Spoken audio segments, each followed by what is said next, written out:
Welcome to Kiran series 61 question.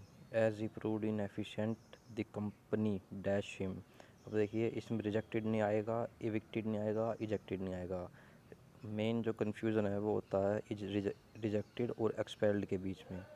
Rejected तो जब आएगा ना जब बंदा मतलब किसी इंटरव्यू के लिए आए या किसी ऑफ़र के लिए आए और आप उसको मना कर दे, लेकिन वहाँ पर पहले ही कंपनी के अंदर बंदा काम कर रहा है और वो इनएफिशिएंट प्रूव हो गया.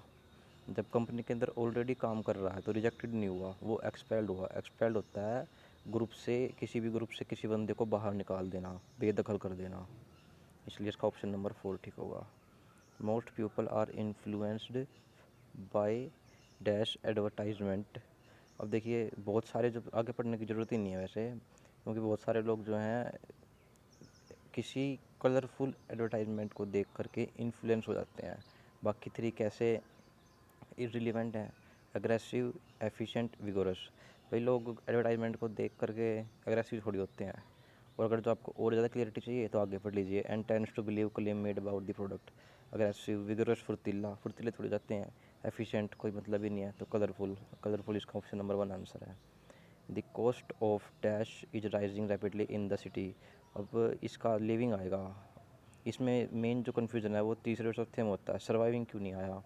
सर्वाइविंग होता है बड़ी मुश्किल से, मतलब कहने का कि सिर्फ किसी भी हार्ड इन्वायरमेंट के अंदर सर्वाइव करना. जैसे कि भाई हमारे मान लेते हैं अर्थ पे न्यूक्लियर बम फट गया और सब खत्म हो गया, सिर्फ आप बचे हुए हो, आप सर्वाइव कर रहे हो क्योंकि सब खत्म हो गया, सिर्फ आप बच रहे हो. लेकिन यहाँ पर तो सिटी के अंदर और भी लोग हैं जो कि जी रहे हैं, लीव कर रहे हैं, तो लिविंग आएगी. कॉस्ट ऑफ लिविंग होता है. The meeting is dash because the funds have not arrived. Put in, put off आएगा. फंड नहीं अराइव हुए इसलिए मीटिंग को आगे के लिए सरका दिया गया. पुट ऑफ होता है आगे के लिए सरका देना. It is dash that if we can organise another exam this month. Doubtful आएगा इसमें, और बाकी तो सारे के सारे इररिलेवेंट है, साफ नजर आ रहे हैं. इट इज़ डाउटफुल, यह है अभी भी संदिग्ध है कि हम अनदर एग्जाम इस महीने करवा पाएंगे या नहीं कर पाएंगे. अनलाइकली, अनश्योर, इम्प्रैक्टिकल, एकदम इररिलेवेंट है.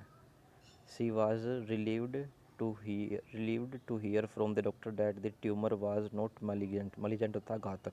it was exposed, discovered, सीजेबल. तीनों irrelevant. बचा बेनिजन. बेनिजन का मतलब होता है सौम्य, यानी कि इतना खतरनाक नहीं है, थोड़ा इजी है, थोड़ा मतलब इतना ज़्यादा घातक वो घाव नहीं है जो उसके पास है. और यह सुनकर के उसको काफ़ी रिलीफ मिली. इसका ऑप्शन नंबर 2 आंसर है. It took the child a long time to recover dash the shock. अब रिकवर के साथ फ्रॉम आता है, recover from the shock. You have all come well prepared. I dash you to pass the. अब देखिए इसमें हमारा एक्सपेक्ट आएगा. अब आपको लगता होगा कि भाई ऑप्शन नंबर 3 क्यों नहीं आया, 4 ही क्यों आया. अब होप जब आता है जब मतलब मुझे पता ना हो कि मैं प्री प्लान कंडीशन ना दूँ आपको.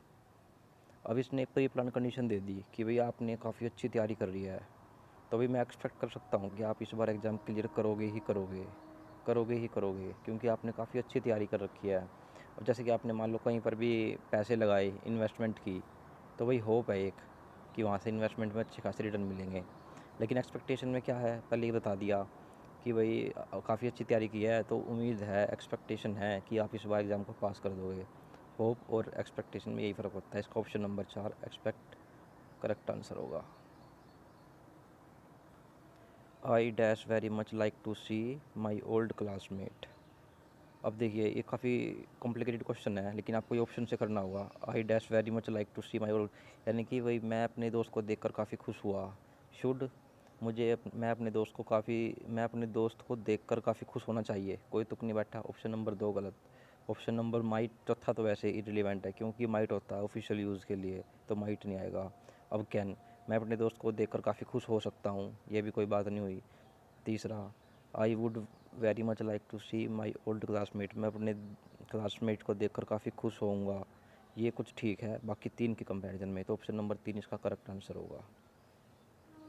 बस ऑप्शन से कर सकते हैं हम कोई भी क्वेश्चन आसानी से. Just as in a family it is the willing cooperation of its member that dash happiness in the contentment so it is larger family of the. अब देखिए इसका ब्रिंग्स आना चाहिए. ब्रिंग्स, ब्रिंग्स में ब्रिंग्स क्यों, सबसे पहली बात तो ये है, just as in a family it is willing cooperation of its member that.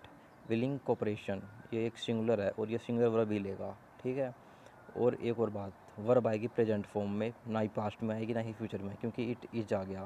पूरा सेंटेंस में देख सकते हैं आप, सो के बाद भी इज है, कोमा के बाद सो, फिर is it in larger family. पूरा सेंटेंस प्रेजेंट में है तो प्रेजेंट के ही वर्ब यूज़ करेंगे। पहला रीज़न ऑप्शन नंबर थर्ड आने का। दूसरा रीज़न क्या है हमारे पास ऑप्शन नंबर थर्ड आने का, कि भाई कोऑपरेशन एक सिंगुलर है और ये अपने साथ सिंगुलर ही वर्ब लेगा, जो कि ऑप्शन नंबर थर्ड है। तो ब्रोट, बोट, विल, ब्रिंग सब गलत है, क्योंकि ये फ्यूचर पास्ट में है और ऑप्शन नंबर थ्री प्रेजेंट में है। और आप सेंस ही बना के देख लेंगे तो कोई दिक्कत नहीं है। A partial victory is sometimes all we can hope to. अब देखिए, है तो विक्ट्री ही, और विक्ट्री लूज़ तो की जाती नहीं, सफ़र भी नहीं की जाती। रिवार्ड का बताता हूँ आपको, इसका ऑप्शन नंबर वन है गेन, क्योंकि विक्ट्री गेन की जाती है, लूज़ नहीं की जाएगी, सफ़र नहीं की जाएगी, गेन आएगा। और आप देखोगे लूज़ और सफ़र दोनों नेगेटिव वर्ड है, एक को चूज़ करके हम दूसरे को कैसे छोड़ देंगे, तो गेन आएगा। अब रिवार्ड क्यों नहीं आया? रिवार्ड होता है कैश में किसी को कोई इनाम देना, अवार्ड होता है किसी को कोई ट्रॉफी वगैरह दे दी, तो यहाँ पर इसके तो कोई सेंस नहीं है, तो यहाँ पर गेन आएगा।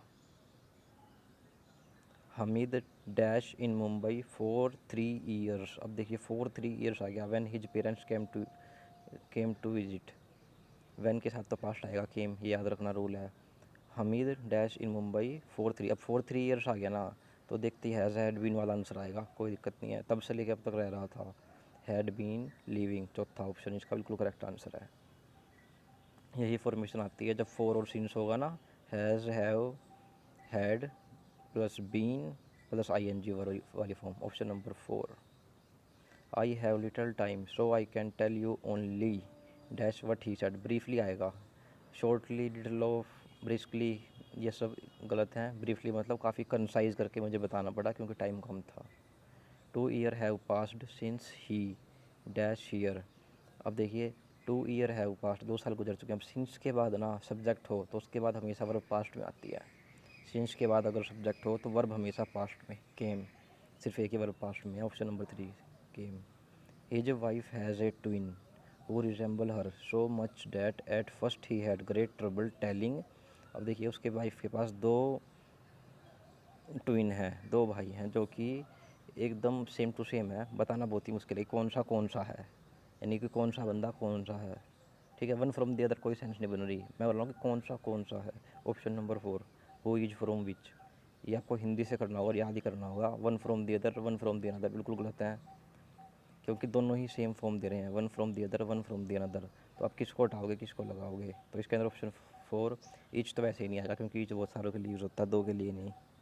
ऑप्शन नंबर 4 अदर अनदर का कॉन्सेप्ट मैं कराऊंगा आपको एक एक्सेप्शन क्लास में, काफ़ी टफ कॉन्सेप्ट है, इसमें आप ऑप्शन नंबर 4 लगा देते हैं। Who is which.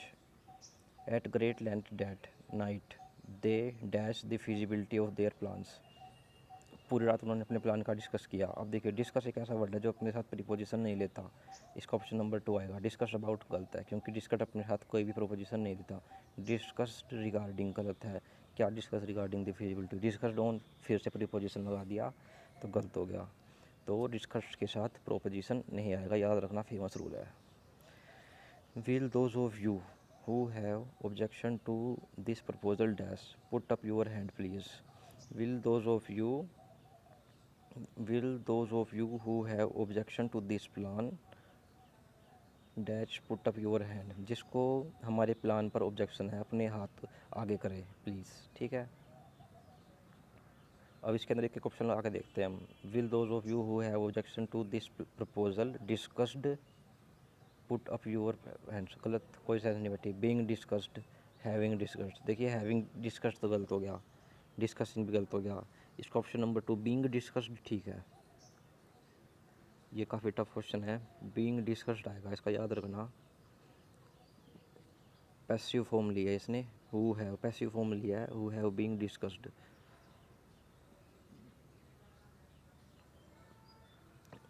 She had frequent tooth अचे so dash she decided to dash dash. अब देखिए इसमें ऑप्शन नंबर 3 है, हैव हर टीथ रिमूव्ड, क्यों आया ये, ऑप्शन नंबर 1 क्यों नहीं आया। शी हैड फ्रीक्वेंट टूथ अचे so she decided to remove her teeth, इसका मतलब ये हुआ कि टू रिमूव, वो अपना दांत खुद हटाएगा, खुद से निकालेगा, जो कि पॉसिबल नहीं है। रिमूविंग हर टीथ या आईएनजी वाली फॉर्म का तो कोई सेंस नहीं बैठता, क्योंकि टू प्लस वर्ब की फर्स्ट फॉर्म होती है। टू प्लस वर्ब की फर्स्ट फॉर्म हमेशा होती है, कभी भी टू के साथ आईएनजी फॉर्म यूज़ नहीं करते। ऑप्शन नंबर थर्ड तो आंसर है ही। अब फोर्थ क्यों नहीं आया? टू प्लस हैविंग फिर से आ गया, टू प्लस वर्ब की फर्स्ट फॉर्म आईएनजी होती नहीं, तो ऑप्शन नंबर फोर और टू तो टू प्लस आईएनजी वाली फॉर्म से आउट हो गया। रिमूव हर टीथ का मतलब हो गया अपना दांत खुद निकालना। अब to have her teeth removed, इसका मतलब हुआ किसी से अपना दांत निकलवाएगा, ये सेंस होती है। To have her shoes polished, यानी कि किसी से अपने शूज़ पॉलिश करवाएगा, तो इसका ऑप्शन नंबर थर्ड, ये याद रखना। At one time mister Nigel dash this supermarket, at one time आ गया ना, one time, two time, second time, तो वर्ब की सेकंड फॉर्म आएगी यहाँ पर। At one time mister Nigel on this market. अब देखिए और बाकी क्यों नहीं आई? वाज ऑनिंग का मतलब होता है खरीद रहे थे, ये क्या बात हुई भाई? कोई सेंस नहीं बन रही पास्ट कंटिन्यूअस की। यूज टू ऑन मतलब आदि होना, यूज टू का मतलब होता है आदि होना। और एक दो एक्सेप्शनल केस होते हैं, वे करवा दूंगा बाद में। मे अब ये भी कोई सेंस नहीं बैठ रही। यूज टू ऑन यानी आदि होना। अब है डाउन, एक टाइम था जिस टाइम पर खरीद चुके थे, ये कुछ ठीक लग रहा है, लेकिन यहाँ पर एट वन टाइम और एट वन टाइम के कारण यहाँ पर सेकंड फॉर्म लगाएंगे हम। एक समय पर मिस्टर नेगी ने सुपर मार्केट खरीदी। He was dash accept the grudgingly given invitation. अब देखिए इसके अंदर हमारा कैसे हुआ ये, he was not enough sensible, इसका मतलब ये हुआ वह इतना समझदार नहीं है कि वह ऑफर को एक्सेप्ट कर सके। गलत, ये क्या बात हुई भाई? हम नेगेटिव वर्ड कैसे यूज़ करें, क्यों यूज़ करें किसी के लिए? ही वाज नॉट इनफ सेंसिबल, वह इतना समझदार नहीं है कि वह ऑफर को एक्सेप्ट कर ले। He was sensible enough to accept the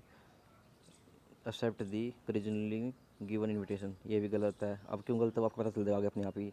he was sensible enough not to accept the, मतलब ओरिजिनल का मतलब होता है कि काफ़ी मतलब बेकार तरीके से दिए गए इनविटेशन को, मतलब जिसके अंदर अच्छे से बिहेवियर ना किया गया हो। जैसे कोई आपको फ़ोन कर भी आना है शादी में, एक बंदा घर पे आके आराम से ठीक से समझाया आपको, तो आपको ये पता होना चाहिए कौन सा इनविटेशन अच्छा है, कौन सा घटिया है। इतनी सेंस होनी चाहिए। ही वाज सेंसिबल इनफ, यानी कि वह इतना समझदार है कि कौन सा ऑफ़र एक्सेप्ट नहीं करना। Enough not to accept the originally given option number three. आप हिंदी बना के देखना खुद है, कोई दिक्कत वाली बात नहीं है इसमें। टू नोट नहीं होता, तो ऑप्शन नंबर फोर क्यों बाहर हुआ? क्योंकि टू नोट नहीं होता, नोट टू होता है। और ऑप्शन नंबर वन क्यों बाहर हुआ? क्योंकि नोट इनफ, यानी कि वह समझदार है ही नहीं, उसने तो ये कह दिया। और ऑप्शन नंबर टू क्यों बाहर हुआ? क्योंकि सेंसिबल इनफ, उसने कह दिया भाई इतना समझदार है कि जो बेकार तरीके से इन्विटेशन दिया हुआ है उसको भी एक्सेप्ट कर ले। ऑप्शन नंबर थ्री ही हर तरीके से सेट बैठ रहा है।